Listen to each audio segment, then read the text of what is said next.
नमस्कार, मैं हूं रोहन शर्मा। आज हम मौजूद हैं गाजीपुर बॉर्डर पर। 26 जनवरी को जिस प्रकार से ट्रैक्टर रैली ने एक हिंसक रैली का रूप ले लिया और जिस तरह से सरकार के द्वारा तय नियमों का पालन नहीं किया गया, उसके बाद जिस तरह से आज यहाँ गाजीपुर बॉर्डर पर शांति छा गई है, कई किसान संगठनों ने इस किसान आंदोलन से खुद को हटा लिया है। तो आज हम यहाँ जानने की कोशिश करेंगे कि क्या अब किसान आंदोलन जारी रहेगा, अब किसानों को किन किन समस्याओं का सामना करना पड़ रहा है, क्योंकि कई किसान संगठनों ने उनका साथ छोड़ दिया है।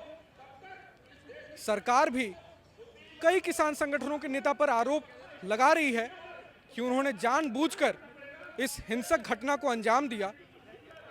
तो आइए जानते हैं उन्हीं किसान भाइयों से कि क्या अब ये आंदोलन जारी रहेगा, अब सरकार से उनकी क्या मांगे हैं और किस प्रकार से वो अपने ही किसान भाइयों को अपने साथ वापस आने के लिए मना पाएंगे या नहीं।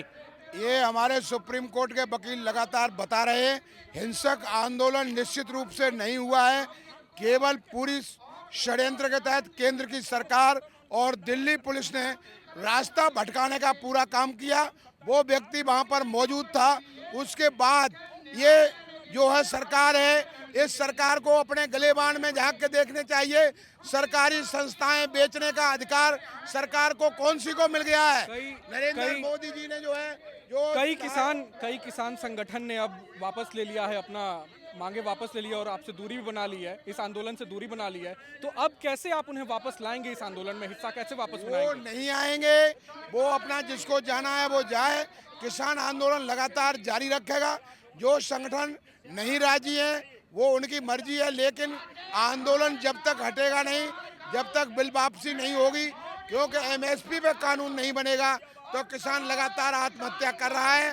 और जो 26 जनवरी की बात है वो जो है पूरी अब सरकार जिस प्रकार से अब किसान नेताओं पर ही आरोप प्रत्यारोप का खेल खेल रही है, आपके किसान नेता जो है राकेश टिकैत, उन पे आरोप लगाया जा रहा है, तो इसको अब किस प्रकार से आप टैकल करेंगे, कैसे अब आंदोलन को जारी रखेंगे? जब अपनी दुकान में कोई सौदा ना हो तो दूसरे के घर में देखना पड़ता है। तो सरकार पर कोई काम तो है नहीं। सरकार के पास सिर्फ हिंदू मुसलमान के अलावा कोई है तो है नहीं। ना बेरोजगार के सवाल है, जवाब है, ना रिश्वतखोरी पर, ना महिलाओं की समस्याओं पर, ना देश की समस्याओं पर, सिर्फ हिंदू मुसलमान।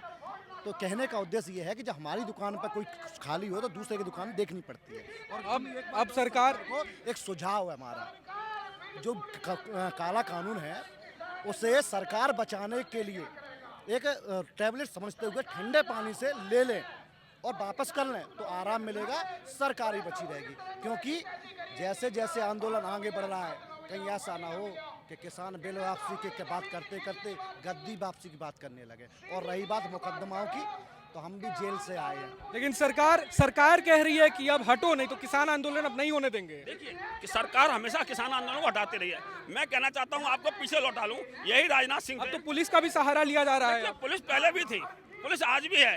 डीएनडी में हम लोग बैठे तब भी पुलिस थी। हम ये कहते हैं कि आपने भूमिगत गण बिल 2014 में साफ लिखा है कि 5 साल से जो खाली जमीन डली है उसे हम वापस करेंगे। आप तो कानून के मानने वाले हैं, आप तो संसद में बैठते हैं, इस देश को चलाने वाले हैं। आप एक जमीन बता दीजिए कहीं आपने वापस की। इस देश में कोई अन्न बनाने की मशीन अभी तक पैदा नहीं हुई है। कोई वैज्ञानिक, किसी व्यक्ति ने अन्न बनाने की मशीन नहीं बनाई है। लेकिन आप किसान को खत्म कर देंगे तो खेती कौन करेगा, और खेती खत्म कर देंगे तो इसको वो कौन बचाएगा? तो इसलिए मेरा निवेदन। लेकिन ताऊ, आप आंदोलन कर रहे हैं पिछले 2 महीने से, अब हिंसा हुई, जो सरकार का कहना है हिंसा हुई, ठीक है, हम सब ने देखा हिंसा तो हुई है, अब चाहे वो किसानों के द्वारा की गई या किसी और संगठन के द्वारा की गई। लेकिन अब जब कई और किसान संगठन जो हैं वो अपने आप को इस आंदोलन से दूर कर लिए हैं, तो उन्हें आप कैसे वापस लाएंगे? देखिए, आपको ये लगता है कि हिंसा हुई है। ये पहली देश में पहली बार ऐसा हुआ है। सड़क किसने रोकी? सरकार ने रोकी। सड़क किसने खोदी? सरकार ने खोदी। कल गोली चली वो पुलिस ने चलाई। आप बताइए, इस 62 दिन में कोई एक दुकान लूटी, कोई कहीं तोड़फोड़ हुआ? यह कह देना। वही तो मैं कह रहा हूँ कि जिस तरह से शांतिपूर्वक ये आंदोलन चल रहा था, एक 26 जनवरी को जो हिंसा हुई उसके कारण अब फूट डाली जा रही है। चूक गई। बेसिकली सरकार का जो थिंक टैंक था वो चूक गया। वो ये चाह रहा था कि हम किसानों को, असलियत कारण क्या है, भारतीय संसद में 171 जो सांसद हैं वो विपक्षी पार्टियों के हैं। सरकार ये चाह रही थी कि इसमें से जो आधा जो किसान संगठन है हम उसे दबाव बना के अपने साथ ले आएंगे तो हम अपना जनाधार बढ़ा देंगे, चुनाव पंचायत में जाएंगे हम लोग जीत जाएंगे। असलियत सरकार वोट की तरफ ध्यान देती रही और किसान अपने पेट की ओर ध्यान देता रहा। आपको ऐसा लगता है कि कई किसान संगठन मतलब सरकार के साथ मिल गए हैं? सरकार के आंदोलन वो थे कहाँ, जो छोड़ के गए वो आंदोलन सही शामिल करते। एक बात समझ लीजिए, यह गांवों का आंदोलन है, यह अंतिम व्यक्ति जो खेत में पानी लगाता है, जो बम्बा का पानी लगाता है, जो कोहरे में पानी लगाता है, ये उस किसान का आंदोलन है। ये भारत का आंदोलन है। भारत का मतलब जानते हो, मिट्टी का आंदोलन है, और ये मिट्टी को बचाने का आंदोलन है, आने वाली पीढ़ियों को बचाने का आंदोलन है। ये किसी एक नेता का आंदोलन नहीं है, ये किसान नेताओं का आंदोलन नहीं है, ये भारत की आंदोलन है। भारत को बचाने का आंदोलन है, तिरंगे को बचाने का आंदोलन है, अडानी अंबानी के आने वाली नस्लों को क्वारंटाइन होने से बचाने का आंदोलन है। और उसे हम लड़ेंगे। और कौन आ रहा है कौन जा रहा है वो तो हमारे साथ ही नहीं थे। उनकी एक उपलब्धि बता दो, जो आंदोलन को छोड़ के गए। एक तो वहाँ थे एटा वाले, वो मूंगफली लेके आए तो 2 महीने की, उनकी मूंगफली खत्म हो गई तो वो भाग गए। और ये शामिल कब हुए? इनकी एक उपलब्धि बता दो पूरे जीवन काल की, कि इन्होंने कोई आंदोलन अंतिम बिंदु तक किया हो जिसका परिणाम निकले हो। जब कोई आंदोलन परिणाम तक ले ही नहीं गए तो इनसे हम क्या आशा कर सकते हैं? 40 नेता इन्होंने थे, तो हमेशा 40 नेता में थे, काम किया है। 40 नेता में थे, एक भी नेता वापस नहीं हुआ है। जो नेता वापस हुए हैं वो अपनी महत्वाकांक्षा के कारण वापस हो रहे हैं। अब जो किसानों को इसका कोई नेतृत्व नहीं कर रहा था, पूरे किसान नेतृत्व कर रहे थे। पहला आंदोलन है जिसमें कोई नेतृत्व नहीं। क्या उन्हीं नेताओं के द्वारा ये हिंसा? उनके द्वारा हिंसा नहीं, हिंसा सरकार और दिल्ली पुलिस की गलती के कारण हिंसा हुई है। सुप्रीम कोर्ट की गाइडलाइन थी, जब कोई वीआईपी आता है तो कितनी पुलिस व्यवस्था लगाई जाती है, कोई गाड़ी नहीं जा सकती है। और किसानों का जब आंदोलन था, जब झंडा रोड करना था, जय जवान जय किसान का नारा जो है संजीव करना था, किसानों की मंशा थी, तो इतनी व्यवस्था क्यों नहीं लगाई गई? जो है रोड डाइवर्ट कैसे हो गया, उस रोड को रोका जाना चाहिए था, ऐसा नहीं किया गया। दिल्ली पुलिस की और केंद्र सरकार की मिलीभगत है, और जिसके कारण आंदोलन को खत्म कराने की साजिश है। लेकिन आंदोलन कई बार हुए, गांधी जी के जमाने में तमाम आंदोलन हुए। आंदोलन में ही जलियांवाला बाग का कांड हुआ था। यहाँ जलियांवाला बाग का कांड कराने के लिए सरकार षड्यंत्र कर रही है, दिल्ली पुलिस षड्यंत्र कर रही है। भले ही जलियांवाला कांड हो जाए, लेकिन किसान हटेगा नहीं। अब सरकार बिजली काट रही है, बॉर्डर पर बिजली काट दे रही है किसानों को परेशान करने के लिए। अब इस पर क्या कहना है? ये सरकार की ऐसे कैसे मतलब आंदोलन नहीं, जारी रहेगा? ये सरकार की गंदी हरकतें हैं। सरकार ये चाह रही है कि किसी तरीके से किसान डर के यहाँ से चले जाएं, और किसानों को इस चीज़ से कोई फर्क पड़ने वाला नहीं है। बिजली काटने से कोई फर्क पड़ने वाला नहीं है। वैसे भी किसानों का खेतों में काम है, जो खेतों में हर जगह लाइट तो लगी नहीं होती, तो हम अंधेरे में रहना अच्छी तरह से जानते हैं। इन चीज़ों से हमें कोई फर्क पड़ने वाला नहीं। को एक किसान की हत्या भी हो गई या मौत भी हो गई है, हाँ किसान जी। की दर्दनाक हादसा था, उसकी मौत हो गई।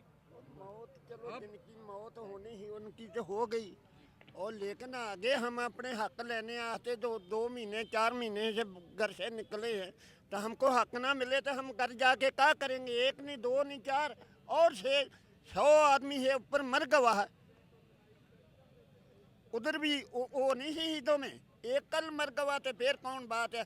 अजय तो पता नहीं गवर्नमेंट ने कितनी शहीदियाँ लेनियाँ हैं। अजय ये मत सोचो गवर्नमेंट का अजय जौन वतीरा बना है ना, ये 1 फरवरी को बजट पेश होने वाली है। उस दिन भी किसान मार्च निकालने वाले निकालेंगे। अपना जौन है हम अपना पूरा विरोध करेंगे। अपना बिल्कुल आए हैं तो हम अपना हक लेके जाएंगे, हम हक नहीं छोड़ेंगे। तो ये जो सरकार द्वारा नियम बनाए गए थे, दिल्ली पुलिस द्वारा नियम जो बनाए गए थे कि उसी तय रूट पर आपको जाना है, मार्च निकालना है, लेकिन कि आपने बोला कि जो हिंसा हुई है, मैं उसको हड़दंगबाजी का नाम तो आप दे सकते हो। हिंसा होती है जब लाखों लोग दिल्ली में घुसते हैं तो किसी सिविलियन की कंप्लेंट हो।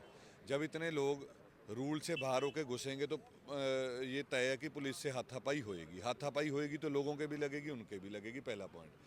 दूसरा पॉइंट आप कह रहे हो कि क्या अभी ये आंदोलन जारी रहेगा? आंदोलन जारी रहेगा जी, क्योंकि आंदोलन में लाल किला का भी मुद्दा ही नहीं था, आंदोलन में ध्वज का भी मुद्दा ही नहीं था। आंदोलन का मुद्दा है तीनों जो ये कृषि कानून है इनको रद्द करवाना। उनको रद्द करवा के ही सांस लिया जाएगा। और जो भी किसान जथेबंदियाँ इससे पीछे हट रही हैं, मुझे लगता है उनको सोचने की ज़रूरत है। जहाँ वो अपने नाम से किसान जथेबंदी का टैग हटा लें। किसानों के लिए लड़ना है तो किसानों के हक के लिए लड़ना होगा। अगर हमारे 60 दिनों का हिसाब 2 घंटे की गलती से चाहे ये देश, चाहे इस देश का मीडिया, चाहे कोई भी हमसे पूछेगा, हम उसका जवाब जरूर वो देंगे। गलती किसके द्वारा हुई? वो गलती जब यहाँ पे जी इतने लाखों लोग आए हैं, तो अगर 150 युवा किसी के आपे से बाहर हो गए हैं, मैं कह रहा हूँ इतने आंदोलन हुए रिसेंटली, आपने जाट आंदोलन देखा होगा, यूपी में 1-2 आंदोलन हुए, गुर्जर आंदोलन राजस्थान में हुआ, पटड़ियाँ उखाड़ी गई, किस में ऊपर नीचा नहीं हुआ। पर उसका मतलब क्या आप कह दो कि 10 का 10 लाख आदमी गलत है? जो करोड़ों रुपए का डीजल डाल के अपने घर से करजाई किसान यहाँ पे पहुंचा है, वो सारे गलत हो गए हमारे। आपको नहीं लगता है कि 26 जनवरी को जो भी घटना घटी उसके बाद किसानों पर आरोप लगाया जा रहा है कि अब किसान, बिल्कुल लगाया जा रहा है। जो आपका सवाल है उसका मैं गलत आपका आंदोलन कहीं कमजोर तो नहीं हुआ है उस हिंसा के बाद? नहीं, हमारा मॉरली जो आपको कहूँ, वैसे सभी लोग यहीं पे हैं, पर मॉरली उसको एड जरूर पहुंचते हैं, क्योंकि देखो तिरंगा हमारा भी सम्मान है। मैं खुल के बोलूँगा, हमें भी बुरा लगेगा अगर कभी तिरंगे के ऊपर नीचे बेइज्जती होगी, लेकिन आप ये देखो ना गवर्नमेंट नैरेटिव क्या सेट करना चाहती है। मैं तभी यहीं से लाइन शुरू की थी कि 60 दिनों का हिसाब हमसे 2 घंटे में मांगा जा रहा है। क्या हमारे 60 दिन हल्के पड़ गए? जो वहाँ पे 150 आदमी मरा वो हल्का पड़ गया? जो लोगों ने लाखों करोड़ों रुपए की रोटी खिला दी वो हल्की पड़ गई? आज देश को चलाने वाले 2 नेता 60 दिन सही थे, तो आज आके वो अपनी एक सही होने की चीज़ पे मोहर लगा रहे हैं। जब ये बोला जाता था कि वहाँ पे किसान बैठे हैं एजिटेशन पे, तो यही सरकार कहती थी कि वहाँ पे आतंकवादी बैठे हैं। अब जब वही किसान कह रहे हैं कि ये 100 लड़के हमारे नहीं है, ऊपरवादी हैं, तो ये कह रहे हैं कि नहीं ये किसान ही है। तो मुझे लगता है पहले सरकार को अपने बयान देखने चाहिए, फिर हमसे बात करें। लेकिन सरकार ने तय रूट दिया था कि आप इस रूट पर मार्च निकालिए, रैली निकालिए, वो रूट का उल्लंघन हुआ। इसमें मिसअंडरस्टैंडिंग कैसे हो गई अचानक? किसान कह रहे हैं कि मिसअंडरस्टैंडिंग हो गई, टाइमिंग नहीं दी गई, हमें सही टाइम पर बताया नहीं गया किस रूट पर हमें जाना है। ये मिसअंडरस्टैंडिंग कैसे, किसने फैलाई ये मिसअंडरस्टैंडिंग? मुझे नहीं लगता इसमें, देखो वो जवाब देने का कोई फ़ायदा नहीं है, किसी ने फैलाई हो। भीड़ थी, जैसे यहाँ पे वकील साहब ने भी बोला कि दिल्ली के रास्तों में दिल्ली के लोग कंफ्यूज हो जाते हैं, यहाँ से वहाँ तक कट नहीं है। तो जब उनको रास्ता खुला हुआ मिला तो ट्रैक्टरों के पीछे ट्रैक्टरों ने जाने की कोशिश की। लेकिन हमारा सवाल आज भी प्रशासन से, कल भी रहेगा कि 26 जनवरी के दिन आप वीडियोस देख सकते हो, लाल किले में कितने आराम से पुलिस बैठी हुई थी। 500-700 आदमी पहले अच्छी तरीके से वहाँ घुसा हुआ। आप लाल किला गए थे आप उस मैं खुद स्वयं बिल्कुल अंदर नहीं जा पाया था, पर जब बात पता लगा, और हमने उसको उस तरीके से जाना सही भी नहीं समझा, लेकिन हमने बाहर खड़े होकर बहुत चीज़ें नोट की हैं। सेना के पास वो लाल किला हमेशा रहता है, चलो पुलिस के पास भी है, दैट्स नॉट द प्रॉब्लम। पर प्रॉब्लम ये है कि आपने वहाँ पे क्या कोशिश की लोगों को रोकने की? लोग अगर यहाँ से भी जा रहे हैं तो सरकार की क्या कोशिश थी? मुझे जहाँ तक लगता है कि ये सरकार का भी एक बी प्लान था कि 60 दिन से हम इस धरने में कुछ बुरा नहीं ढूंढ पाए, तो किसी ना किसी तरीके से इनको खुला छोड़ो। एक गलती तो करेंगे, फिर वो गलती को हम लेके जो देश का नॉर्मल सिटीजन है जो किसानी नहीं करता उसका सेंटीमेंट भड़काएंगे और इस आंदोलन को तोड़ने की कोशिश करेंगे। मैं आज भी उसी जवाब पे खड़ा हूँ कि सरकार आज भी 2 घरानों के पास अपने आप को बेच चुकी है। नहीं तो कोई भी आदमी जो वोटों की राजनीति करता है वो नोटों के लिए इतना बड़ा स्टेप नहीं लेता। चलिए, बहुत बहुत धन्यवाद।